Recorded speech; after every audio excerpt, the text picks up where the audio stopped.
요한 장로는 교회의 가장 핵심적인 기본 질서를 세우기 위하여 이런 서신서를 기록을 했죠. 교회의 가장 기본적인 질서는 구원의 주체가 오직 예수 그리스도시다 라는 겁니다. 그래서 그 예수 그리스도를 믿고 따르는 것을 방해하는 세력, 그것을 성도들이 거부하고 올바른 신앙 고백의 근거에서 예수님 말씀에 순종하며 살아야 한다라는 것을 가르치고 있습니다. 하나님은 회개한 인생, 즉 생명의 말씀과 빛이 그 속에 있어서 자신의 죄를 자백하는 자들의 죄를 사하여 주시죠. 그리고 모든 불의에서 깨끗하게 하신다라고 1장 9절에 분명하게 말씀하십니다. 이러한 하나님의 사랑을 오늘 우리 삶의 현장에서 분명하게 또 그 확신을 갖고 살아가도록 하기 위해서 특별히 오늘 2장의 말씀을 기록을 하고 있는데요. 하나님께서 회개한 인생들에 대해서 용서하신다라는 것을 성도들이 분명하게 확신을 갖고 삶에서 살아가도록 오늘 이 이야기를 하는 겁니다. 1절 전반부에 보면 나의 자녀들아 내가 이것을 너희에게 쓰면 너희로 죄를 범하지 않게 하려 함이라 라고 말씀합니다. 이 글을 기록한 목적이 뭐냐? 하나님의 백성 자녀로 부름받은 자들이 더 이상 죄를 짓지 않도록 하기 위함이다 라는 거죠.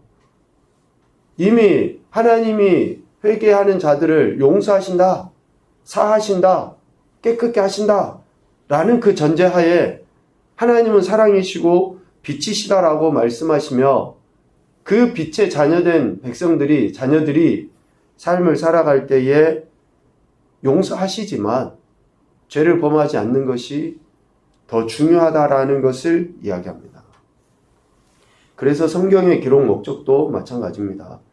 우리가 잘 아는 것처럼 디모데후서 3장에 보면 교훈과 책망과 바르게 함과 의로 교육하기에 유익한 그 하나님의 말씀, 그래서 그 말씀을 듣고 순종하는 자들은 하나님의 온전하심과 같이 온전하게 행할 수 있는 능력을 갖게 되는 것이죠.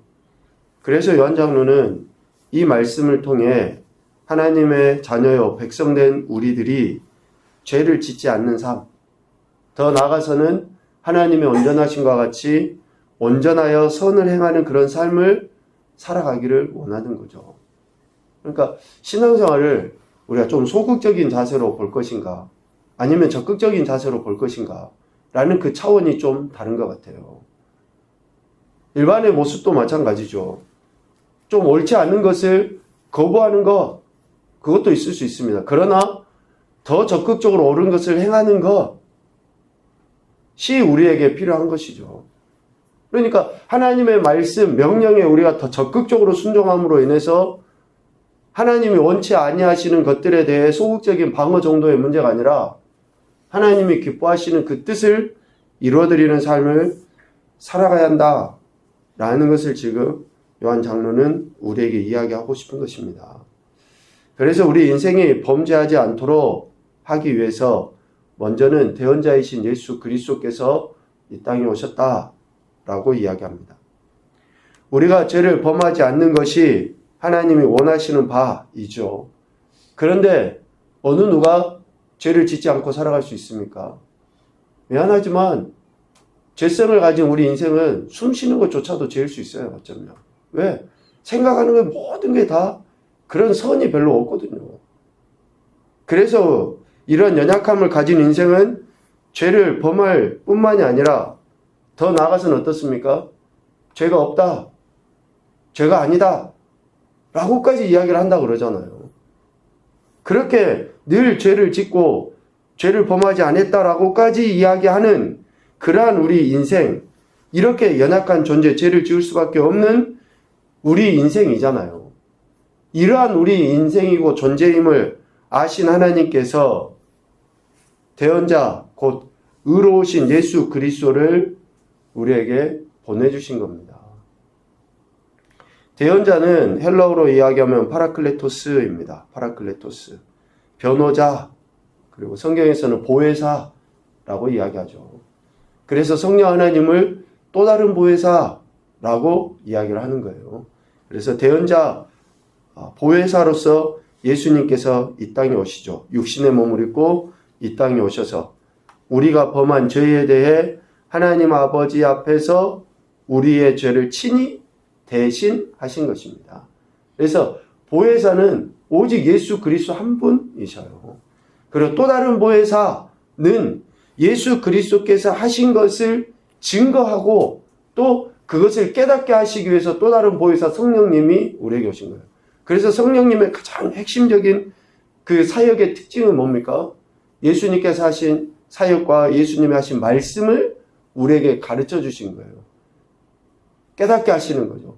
전혀 새로운 일을 하시는 게 아니라 보혜사이신 예수님이 하신 사역에 대해 우리에게 가르치심과 깨닫게 하심이 또 다른 보혜사인 성령님의 역할이죠.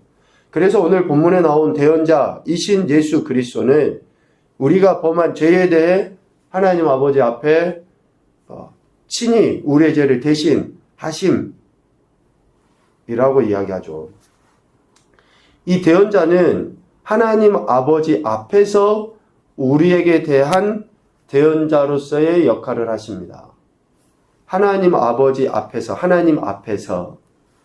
이 하나님 앞에서라는 말씀이 매우 중요합니다. 대언자이신 예수 그리스도께서 우리의 죄를 대신하시는데 어디서? 하나님 아버지, 하나님 앞에서입니다. 다시 말하면 하나님 아버지와 예수 그리스도의 관계 때문에 예수님이 우리의 보혜사가 되실 수 있는 거예요. 하나님과 예수 그리스도의 관계 때문에. 우리가 쉽게 보증선다 뭐 이런 이야기도 하잖아요. 그 관계 때문에 보증을 쓰는 거고 또 그 보증을 썼을 때 상대방이 인정해 주는 것도 자신과의 그 관계 때문에 인정을 해 주는 거거든요. 예수 그리스도가 우리의 보혜사, 대언자가 되실 수 있는 것은 예수님과 하나님과의 그 관계 때문이라는 거죠. 예수 그리스도께서 하나님 아버지와의 관계에 의해서 우리의 대언자가 되시고 그 대언자가 되심은 오늘 우리만 위할 뿐만이 아니라 온 세상의 죄를 대신하시기 위함이다 라고 2절에 분명히 이야기합니다. 그래서 구원은 어떠한 특정한 계층과 특정한 또 시대에 국한된 것이 아니라 가고 오는 모든 세대의 사람들에게 하나님 주신 선물인 것입니다. 어느 누구만이 아니에요. 우리만 위할 뿐이 아니라 온 세상의 죄를 위해서 예수님께서 대언자로 하나님 아버지 앞에서 우리의 죄를 대신하셨기 때문에 화목제물이 되셨기 때문이다 라고 이야기합니다. 그래서 우리 인생이 범죄하지 않도록 하기 위해서 대언자로 이 땅에 오셨죠. 범죄하지 않기 위해 대언자로 오셨고 그 대언자이신 예수 그리스도를 믿는 우리들은 이제 어떻게 해야 됩니까? 범죄하지 않기 위해서 진리 가운데 행해야 됩니다. 진리 가운데 행해야 돼요. 예수님께서 요한 장로를 통해 우리에게 말씀하시는 그 말씀은 오늘 7절 이하에 보면 새 계명이 아니다 라고 이야기하죠. 처음부터 가진 옛 계명이라는 겁니다. 옛 계명은 이미 하나님께서 이스라엘 백성들에게 허락하셨던 그 말씀 10계명을 의미하죠. 그리고 새 계명은 예수님께서 제자들에게 말씀하신 이 10계명을 두 계명으로 이야기하셨고 두 계명을 하나로 말씀하실 때 사랑이라는 것으로 말씀하셨죠. 그래서 예수님께서 제자들에게 그리고 오늘 우리에게 말씀하신 서로 사랑하라 라는 이 계명을 새 계명으로 이야기합니다. 이것은 하나님께 또 우리 인간에게 있어서 참된 진리입니다. 진리. 하나님께서 우리에게 보여주신 핵심의 가치는 사랑이고 우리가 하나님 앞에나 인간관계 안에서 보여야 될 핵심의 가치, 진리는 사랑이에요. 이 사랑이 결여된 것은 하나님과의 관계도 인간과의 관계도 다 무의미합니다. 진정한 의미는 사랑 안에 바탕을 두고 있기 때문에 그렇습니다. 그래서 우리가 행하는 모든 것들의 기준이 뭐가 돼야 됩니까? 이 세 계명에 의한 사랑이 기준이 돼야 된다라는 것이죠. 그래서 이 세 계명, 즉 사랑을 지킴으로 인해서 3절에서 이야기합니다. 우리가 예수님을 안다고 하는 것을 알게 돼요. 우리가 예수님을 안다라고 이야기하죠. 예수님을 안다라고 하는 그 이야기의 핵심이 뭡니까? 사랑이라는 거예요. 사랑. 우리가 서로 사랑할 때에 예수님을 안다고 하는 것을 이해하고 받아들일 수 있게 된다라는 것이죠. 예수님을 안다고 하면서 그의 계명을 지키지 않는 것은 거짓말하는 것이고 그 속에 진리가 있지 않는 것을 의미한다라고 4절에 이야기합니다. 그래서 계명을 지킴으로 우리가 예수님을 안다라는 것이 증명되어지는 거죠. 5절 말씀을 지킴으로 하나님의 사랑이 참으로 그 속에서 온전하게 되어 예수 그리스도 안에 있는 줄을 알게 됩니다. 성경에서 안다라는 이런 단어들은 단순한 지식이 아니죠. 그러니까 계속 오늘 요한 장로는 알에 대한 이야기를 하는 거예요. 이 알은 실질적인 우리 삶에서 드러난 태도를 가지고 안다라고 지금 표현을 하는 거거든요. 그러니까 말씀을 지킴으로 하나님의 사랑이 내 속에 있다라는 것을 알리는 거예요. 드러내 보이는 겁니다. 우리 스스로뿐만이 아니라 다른 사람들이 그렇게 알게 되는 거죠. 그래서 예수 그리스도 안에 산다는 것은 예수님께서 행하시는 대로 행하는 것을 의미한다고 6절에 분명히 이야기합니다. 그래서 범죄하지 않기 위하여 우리는 진리, 곧 하나님께서 우리를 사랑하신과 같은 그 사랑, 또 우리에게 명령하신 그 사랑을 삶 가운데서 살아냄으로 말미암아 우리는 범죄하지 않게 되고 예수님을 진짜로 안다라고 하는 것이 증명되어 보여지는 것이죠. 결국 요한 장로는 예수 그리스도를 아는 자, 또 예수 그리스도 안에서 사는 자, 그러한 사람들은 예수님께서 말씀하신 진리, 즉 새 계명이죠. 서로 사랑하라라는 그 말씀을 삶으로 살아내는 것이라고 강조합니다.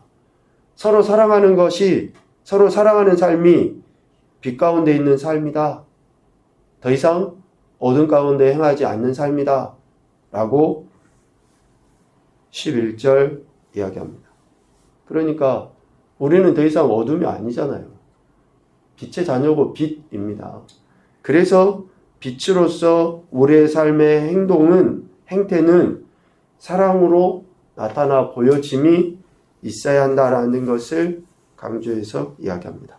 오늘 말씀 통해 이런 교훈을 생각합니다. 첫째, 보혜사 예수 그리스도의 중보하심이 우리의 죄를 사하셨음을 믿어야 한다. 너무나 당연하고 단순한 그러한 고백인 것 같지만 우리의 신앙은 여기에서부터 시작됩니다. 다른 어떤 게 아니에요. 하나님이 우리를 사랑하신다. 그것을 뭘로 우리가 확신할 수 있습니까?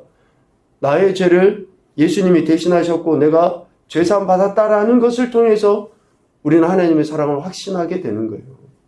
두 번째, 생명의 말씀과 빛 가운데 거한다는 것은 삶의 순종으로 알 수 있다. 그래서 우리 신앙은 결단이고요.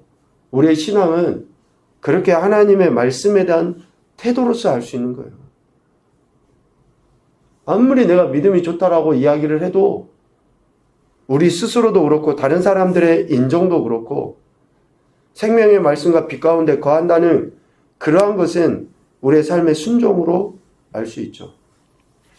어둠은 세 번째, 어둠은 자기 기만, 자기 속임, 자기 결핍의 다른 표현이다.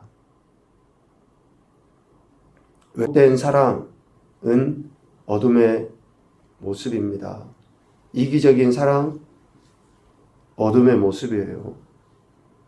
그래서 정말 하나님이 우리를 사랑하신 것과 같은 그 사랑을 우리가 깊이 묵상할 때에 정말 빛의 자녀로서의 또한 그런 삶의 태도를 취할 때에 우리 가운데 있는 빛을 드러내 보이게 되는 것이죠. 우리를 구원하시기 위해 화목제물로 이 땅에 오신 예수 그리스도, 또 그분이 우리에게 하신 명령에 대한 바른 태도로서 우리는 하나님의 자녀임을 이 마지막 때에 증명해 보여야 합니다. 참 연약하고 부족한 우리지만 이런 말씀을 통해 다시 한번 힘을 얻고 우리를 사랑하신 그 사랑에 힘입어 오늘도 사랑하며 승리하는 저와 여러분이 되시기를 주님의 이름으로 축복합니다. 아멘.